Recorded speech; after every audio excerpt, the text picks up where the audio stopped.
Digital Maharashtra news चॅनलला like, share आणि subscribe करा आणि मिळवा आपल्या परिसरातील ताज्या घडामोडी आणि महत्त्वाच्या अपडेट्स।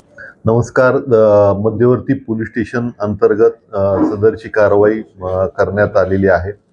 यामध्ये एक इसम हद्दीमध्ये गांजाची विक्री करण्यासाठी येणार आहे असं कळाल्याने मध्यवर्ती पोलीस स्टेशन प्रभारी श्री अवताडे, EPI शेवाळे आणि त्यांची जी टीम आहे यांनी सापळा रचला होता।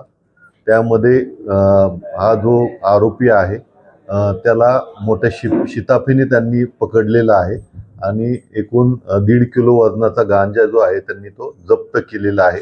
सदर आरोपितांवर आपण गुन्हा दाखल करून मान्य न्यायालयासमोर त्यांना हजर करून पुढील PCR घेतलेला आहे। या अनुषंगाने आपण पोलीस कस्टडी घेतलेली आहे। पुढील तपास जे आहे ते मध्यवर्ती पोलीस स्टेशनचे तपास पथकाचे अधिकारी कर्मचारी करत आहेत। यामध्ये याची जो फॉरवर्ड जी लिंक आहे त्यापर्यंत आम्ही पोहोचणार आहोत। याच्यावरती या अगोदर NDPS संदर्भात कुठला गुन्हा दाखल नाही। इतर पोलीस स्टेशन मध्ये त्याची पार्श्वभूमी जी आहे ती तपासत आहोत।